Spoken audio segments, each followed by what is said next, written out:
Assalamualaikum warahmatullahi wabarakatuh. Perkenalkan, kami dari kelompok 4 yang beranggotakan Anissa Fitriani, Febia Rizky Riananda, Nuridia Afriantinisa, serta Rima Meiliza Putri.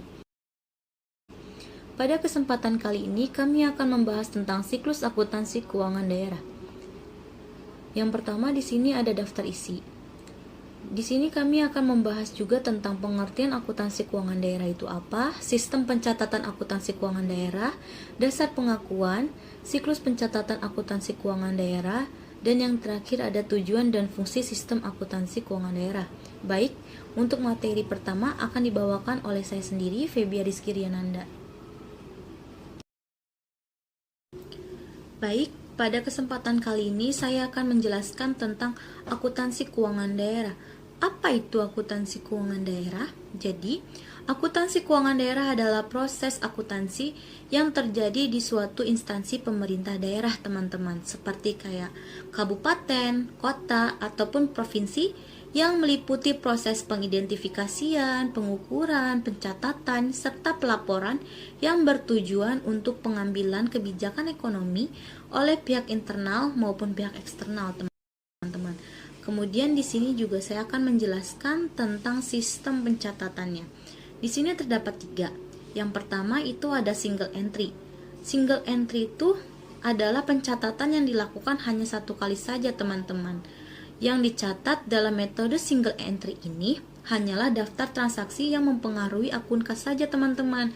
Seperti contoh, pencatatan di mana penerimaan kas itu dicatat sebagai kas masuk, sementara pembayaran kas itu dicatat sebagai kas keluar, teman-teman. Nah, di sini juga ada double entry. Apa sih double entry itu? Jadi, pada prinsipnya, metode pencatatan double entry masih sama dengan metode pencatatan debit kredit pada prinsip dasar akuntansi umum, teman-teman. Namun, yang membedakannya adalah rumus persamaan dasar akuntansi di ruang lingkup akuntansi keuangan daerah. Rumus persamaan dasarnya itu adalah belanja ditambah aset sama dengan kewajiban ditambah ekuitas ditambah pendapatan, teman-teman. Baik, untuk materi selanjutnya tentang triple entry itu akan dilanjutkan oleh rekan saya Nuridea, dipersilahkan. Baik, di sini saya akan melanjutkan penjelasan dari Febia.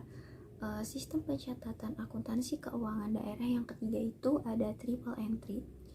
Nah, sistem pencatatan triple entry ini merupakan pelaksanaan pencatatan dengan menggunakan sistem pencatatan double entry ditambah dengan pencatatan pada buku anggaran. Namun yang menjadi perbedaannya itu adalah rumus persamaan dasar akuntansinya yang ada di ruang lingkup pada keuangan akuntansi daerah.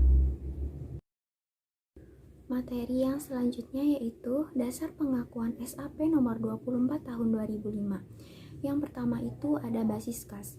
Apa sih basis kas itu?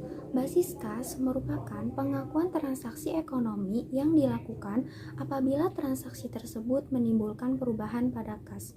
Yang kedua itu ada basis akrual. Apa sih basis akrual itu? Basis akrual merupakan dasar akuntansi yang mengakui transaksi dan peristiwa lainnya pada saat transaksi dan peristiwa tersebut terjadi. Yang ketiga itu ada basis kas modifikasi. Apa sih basis kas modifikasi itu? Basis kas modifikasi merupakan kombinasi dasar basis kas dan basis akrual. Yang keempat itu ada basis akrual modifikasi. Apa sih basis kas akrual modifikasi itu? Basis akrual modifikasi itu merupakan transaksi yang menggunakan basis kas pada transaksi tertentu dan menggunakan basis akrual untuk sebagian besar transaksinya. Baik, materi yang selanjutnya akan disampaikan oleh Rima Meiliza Putri. Dipersilahkan. Baik, terima kasih Saudari Nuridea. Saya Rima Meiliza Putri akan menjelaskan materi tentang siklus akuntansi keuangan daerah. Siklus akuntansi merupakan tahap-tahap yang ada dalam sistem akuntansi. Tahap-tahap tersebut meliputi, yang pertama itu mendokumentasikan transaksi keuangan dalam bukti dan melakukan analisis transaksi. Yang kedua, mencatat transaksi keuangan dalam buku jurnal. Yang ketiga, mempostingnya ke dalam buku besar. Yang keempat, menentukan saldo-saldo buku besar di akhir periode dan menuangkannya ke dalam neraca saldo. Yang kelima, menyusun buku besar berdasarkan informasi yang up to date. Yang keenam, menentukan saldo-saldo buku besar setelah penyesuaian dan menuangkannya dalam neraca saldo setelah penyesuaian. Yang ketujuh, menyusun laporan keuangan berdasarkan neraca saldo setelah penyesuaian. Yang kedelapan, menutup buku besar. Yang kesembilan, menentukan saldo-saldo buku besar dan menuangkannya dalam neraca saldo setelah tutup buku. Pada dasarnya, siklus akuntansi keuangan daerah mengikuti tahap-tahap yang ada di siklus akuntansi. Perbedaannya adalah proses penyusunan laporan keuangan. Setelah penyusunan neraca saldo setelah penyesuaian dapat disusunkan laporan perhitungan APBD. Namun demikian, untuk lebih mempermudah penyusunan laporan keuangan yang lain, yakni laporan perubahan ekuitas, laporan arus kas dan neraca, biasanya terlebih dahulu dilakukan proses tutup buku dengan membuat jurnal penutup. Kemudian setelah jurnal penutup ini diposting, barulah disusun laporan keuangan lainnya. Selain itu, perlu diketahui bahwa siklus tersebut didasari pula dengan konsep artikulasi. Sebenarnya sangat mungkin di sektor publik ini diterapkan konsep non-artikulasi dalam proses dan siklus akuntansi hingga tersusun laporan keuangan. Nah, untuk lebih jelasnya, saya akan sedikit menjelaskan tentang tahap-tahap dari siklus akuntansi keuangan daerah. Akuntansi dikenal sebagai sistem double entry, namun pada akuntansi keuangan daerah disebut dengan sistem triple entry. Kenapa disebut triple entry? Karena berjalannya pencatatan sistem double entry diiringi dengan kegiatan PTK SKPD atau SKPKD yang mencatat setiap transaksi pada buku anggaran, sehingga disebut triple entry. PTK SKPD merupakan singkatan dari Pejabat Penata Usaha Keuangan Satuan Kerja Perangkat Daerah dan SKPKD merupakan singkatan dari Satuan Kerja Pengelola Keuangan Daerah. Nah, fungsi dan tugas mereka telah diatur dalam Permendagri Nomor 13 Tahun 2006 yang telah mengalami perubahan kedua pada Permendagri Nomor 21 Tahun 2011. Siklus akuntansi daerah dimulai dari analisis dokumen atau analisis transaksi keuangan. Yang pertama, dokumen SP2D yaitu surat perintah pencairan dana langsung atau disebut juga SPMLS, standar pelayanan minimal langsung. Digunakan untuk meminta uang guna pembayaran untuk pihak ketiga. Untuk SPMLS diterbitkan atas nama pemberian barang atau jasa sejenis cek atas nama. Selanjutnya, penyedia barang atau jasa mencairkan uang di bank. Lalu dokumen berikutnya SPJ, yaitu surat pertanggungjawaban, dan BKU, buku kas umum.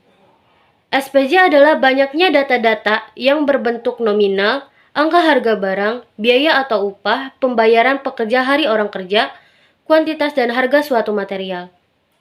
SPJ ini akan berkaitan dengan rencana anggaran biaya dan dokumen-dokumen pendukung lainnya, seperti bukti penerimaan kas, bukti pengeluaran kas, dan bukti memorial. Semua dokumen yang sudah dianalisis langsung dicatat dan digolongkan ke dalam buku jurnal. Jurnal akuntansi keuangan daerah terdiri dari 3 jenis, yaitu buku jurnal penerimaan kas, buku jurnal pengeluaran kas, dan buku jurnal umum. Kegiatan atau transaksi yang berjalan memiliki kode masing-masing. Tujuannya adalah untuk memudahkan penggolongan atau peringkasan transaksi. Kode-kode yang berlaku juga telah ditetapkan oleh Permendagri Nomor 13 Tahun 2006. Terbagi 5 kelompok rekening, yaitu rekening aset, rekening belanja, kewajiban, ekuitas, dan pendapatan. Lalu ke buku besar yang terdiri dari 2 jenis, yaitu buku besar umum dan pembantu. Rekening buku besar yang dicatat dalam buku besar pembantu disebut rekening pengawas. Semua rekening yang telah dijumlahkan dicatat kembali ke dalam neraca saldo sebelum penyesuaian. Semua rekening yang ada belum tentu menunjukkan transaksi atau kegiatan yang terrealisasi sepenuhnya. Oleh sebab itu, masih perlu dibuat jurnal penyesuaian. Setelah melakukan penyesuaian, maka rekening-rekening kembali dibuat dalam bentuk neraca saldo setelah penyesuaian atau bisa disebut dengan neraca lajur. Kemudian membuat laporan keuangan. Laporan keuangan akuntansi daerah memiliki 2 jenis laporan, yaitu yang pertama laporan realisasi anggaran yang disebut LRA dan laporan perubahan saldo anggaran lebih yang disingkat SAL. Keduanya yaitu laporan finansial. Laporan ini memiliki 5 jenis laporan, yaitu laporan operasional, laporan perubahan ekuitas, neraca, laporan arus kas, dan catatan atas laporan keuangan. Setelah membuat laporan keuangan, maka proses selanjutnya adalah menutup semua akun dalam bentuk jurnal penutup dan dicatat kembali ke dalam neraca saldo setelah tutup buku. Nah, untuk materi selanjutnya akan dijelaskan oleh Saudari Anisya Fetriani. Dipersilakan. Terima kasih Saudari Rima atas penjelasannya. Di sini saya akan melanjutkan materi selanjutnya yaitu tujuan dan fungsi sistem akuntansi keuangan daerah. Apakah teman-teman tahu apa sih fungsi dan tujuan sistem akuntansi keuangan daerah? Baik, di sini saya akan menjelaskannya. Jadi ada 4 fungsi dan tujuan sistem akuntansi keuangan daerah. Yang pertama itu akuntabilitas, yaitu merupakan sistem akuntansi pemerintah yang bisa memberikan berbagai informasi terkait keuangan secara cermat, dalam waktu dan format yang tepat, dan berguna untuk berbagai pihak yang bertanggung jawab, dan memang berkaitan langsung dengan operasi unit pemerintah. Yang kedua, manajerial, yaitu akuntansi daerah akan mampu memberikan beragam informasi keuangan yang dibutuhkan untuk perencanaan, penganggaran, pelaksanaan, pemantauan, pengendalian anggaran, perumusan kebijakan, dan pengembalian keputusan, serta penilaian performa pemerintah. Yang ketiga itu ada pengawasan. Akuntansi daerah harus mampu menyelenggarakan pemeriksaan oleh aparat pengawasan fungsional secara efisien dan juga efektif. Yang keempat, menjaga aset. Sistem akuntansi ini dapat digunakan untuk menjaga aset KLPD melalui metode pencatatan, pemrosesan, dan pelaporan keuangan yang dilakukan secara konsisten sesuai dengan standar serta praktek akuntansi yang mampu diterima oleh secara umum. Mungkin cukup sekian dari kami. Kurang lebihnya kami mohon maaf, dan bagi teman-teman yang ingin bertanya kami persilahkan. Terima kasih. Wassalamualaikum warahmatullahi wabarakatuh.